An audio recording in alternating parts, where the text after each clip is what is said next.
ਸਵਾਗਤ ਹੈ ਜੀ ਤੁਹਾਡਾ ਵਰਕਸ਼ਾਪ ਕੈਲਕੂਲੇਸ਼ਨ ਐਂਡ ਸਾਇੰਸ ਵਿਸ਼ੇ ਦੀ ਟ੍ਰੇਨਿੰਗ ਦੇ ਵਿੱਚ। ਅੱਜ ਦਾ ਸਾਡਾ ਵਿਸ਼ਾ ਹੈ ਘਿਰਨੀ।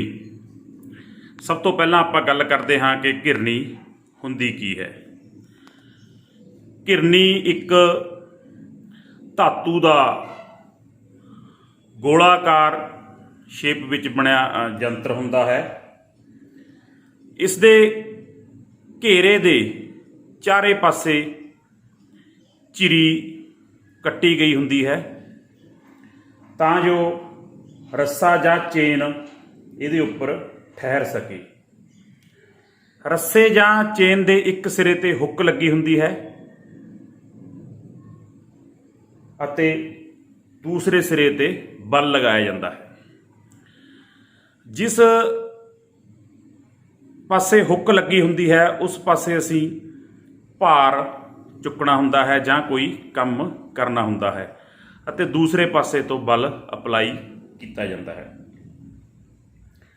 ਜਿਵੇਂ ਅਸੀਂ ਖੂਹ ਦੇ ਵਿੱਚੋਂ ਪਾਣੀ ਕੱਢਦੇ ਸੀ ਪੁਰਾਤਨ ਸਮੇਂ ਦੇ ਵਿੱਚ, ਜਾਂ ਆਮ ਘਰੇਲੂ ਜਾਂ ਉਦਯੋਗਾਂ ਦੇ ਵਿੱਚ ਭਾਰ ਉਠਾਉਣ ਲਈ ਜਿਹੜੀ ਘਿਰਨੀ ਦੀ ਵਰਤੋਂ ਕੀਤੀ ਜਾਂਦੀ ਸੀ। ਘਿਰਨੀਆਂ ਦਾ ਕੰਮ ਕਰਨ ਦੇ ਅਨੁਸਾਰ, ਇਹਨਾਂ ਦੀ ਵਰਤੋਂ ਦੇ ਅਨੁਸਾਰ ਕਿ ਆਪਾਂ ਕੋਈ ਕੰਮ ਕਰਨ ਲਈ ਕਿਸ ਤਰੀਕੇ ਇਹਨਾਂ ਦੀ ਵਰਤੋਂ ਕਰਦੇ ਹਾਂ, ਇਹਨਾਂ ਦੀਆਂ ਵੱਖ-ਵੱਖ ਕਿਸਮਾਂ ਹਨ। ਸੋ ਸਭ ਤੋਂ ਪਹਿਲਾਂ ਆਪਾਂ ਗੱਲ ਕਰਦੇ ਹਾਂ ਸਥਿਰ ਘਿਰਨੀ ਦੀ।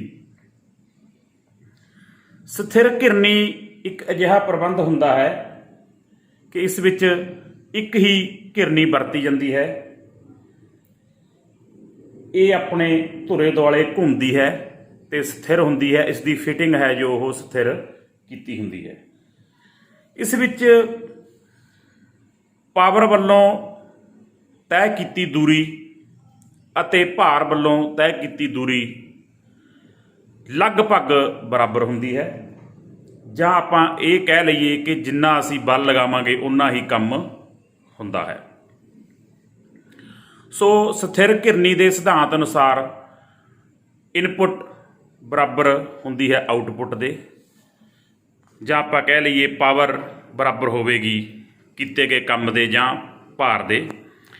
ਸੋ ਇਸ ਦਾ ਮਕੈਨੀਕਲ ਐਡਵਾਂਟੇਜ, ਯੰਤਰਿਕ ਲਾਭ ਬਰਾਬਰ ਹੋਵੇਗਾ ਭਾਰ ਬਟਾ ਸ਼ਕਤੀ। ਅਸੀਂ ਪਹਿਲਾਂ ਕਹਿ ਚੁੱਕੇ ਹਾਂ ਕਿ ਸਥਿਰ ਘਿਰਨੀ ਵਿੱਚ ਭਾਰ ਅਤੇ ਬਲ ਜਾਂ ਸ਼ਕਤੀ ਲਗਭਗ ਬਰਾਬਰ ਹੁੰਦੇ ਹਨ। ਸੋ ਇਸ ਦਾ ਜੋ ਯੰਤਰਿਕ ਲਾਭ ਹੈ ਉਹ ਯੂਨਿਟੀ ਹੋਵੇਗਾ, 1 ਹੋਵੇਗਾ।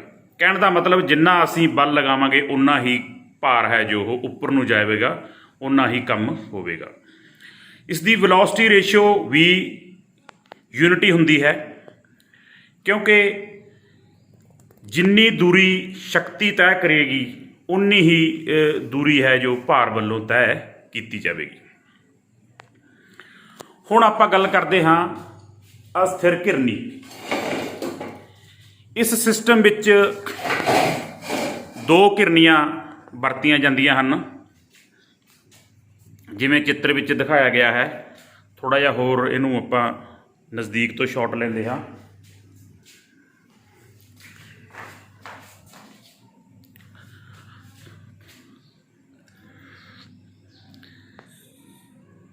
ਅਸਥਿਰ ਘਿਰਨੀ ਪ੍ਰਬੰਧ ਹੈ ਜੋ ਜਿਵੇਂ ਚਿੱਤਰ ਵਿੱਚ ਦਿਖਾਇਆ ਗਿਆ ਹੈ। ਇਸ ਵਿੱਚ ਇੱਕ ਘਿਰਨੀ ਹੈ ਜੋ ਉਹ ਸਥਿਰ ਹੁੰਦੀ ਹੈ ਅਤੇ ਦੂਸਰੀ ਘਿਰਨੀ ਹੁੱਕ ਨਾਲ ਮੂਵੇਬਲ ਤਰੀਕੇ ਨਾਲ ਫਿੱਟ ਕੀਤੀ ਹੁੰਦੀ ਹੈ, ਅਤੇ ਜੋ ਕੰਮ ਹੈ, ਜੋ ਭਾਰ ਹੈ, ਉਹ ਮੂਵੇਬਲ ਜਾਂ ਅਸਥਿਰ ਘਿਰਨੀ ਨਾਲ ਹੀ ਕੀਤਾ ਜਾਂਦਾ ਹੈ। ਸੋ ਇਸ ਨੂੰ ਅਸਥਿਰ ਘਿਰਨੀ ਸਿਸਟਮ ਵੀ ਕਿਹਾ ਜਾਂਦਾ ਹੈ। ਇਸੇ ਕਰਕੇ ਇਸ ਨੂੰ ਅਸਥਿਰ ਘਿਰਨੀ ਸਿਸਟਮ ਕਿਹਾ ਜਾਂਦਾ ਹੈ। ਬਲ ਹੈ ਜੋ ਉਹ ਫਿਕਸ ਘਿਰਨੀ ਵਾਲੇ ਪਾਸੇ ਤੋਂ ਅਪਲਾਈ ਕੀਤਾ ਜਾਂਦਾ ਹੈ, ਜਿਵੇਂ ਚਿੱਤਰ ਵਿੱਚ ਦਿਖਾਇਆ ਗਿਆ ਹੈ। ਹੁਣ ਗੱਲ ਕਰਦੇ ਹਾਂ ਕਿ ਅਸਥਿਰ ਘਿਰਨੀ ਦਾ ਜੋ ਮਕੈਨੀਕਲ ਐਡਵਾਂਟੇਜ ਹੈ, ਯੰਤਰਿਕ ਲਾਭ ਹੈ, ਉਹ ਕਿੰਨਾ ਹੁੰਦਾ ਹੈ। ਸੋ ਧਿਆਨ ਨਾਲ ਚਿੱਤਰ ਵੱਲ ਦੇਖੋ, ਜਿੱਥੋਂ ਸਾਨੂੰ ਪਤਾ ਚੱਲਦਾ ਹੈ ਕਿ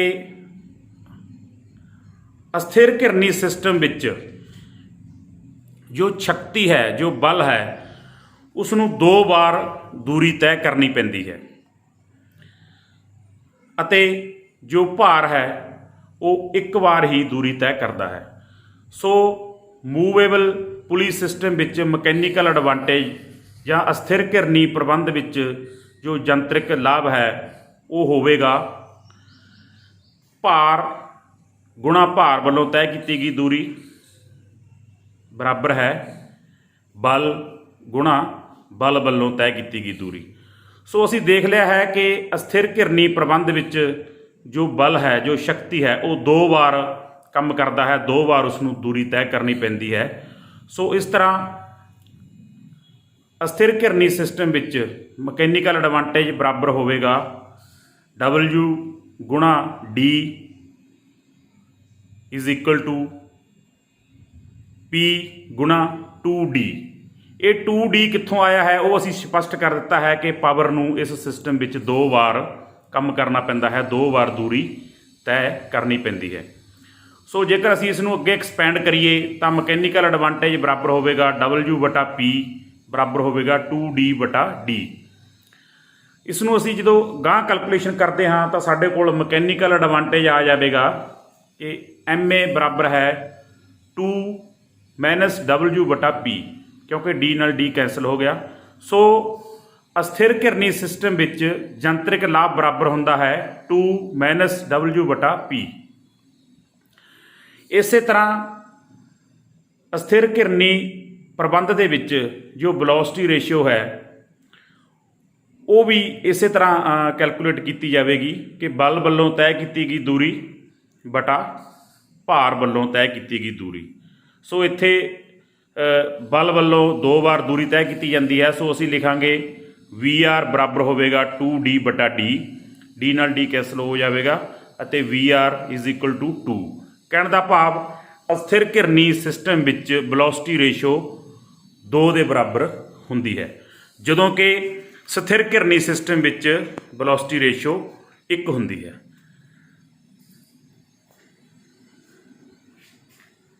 धन्यवाद जी।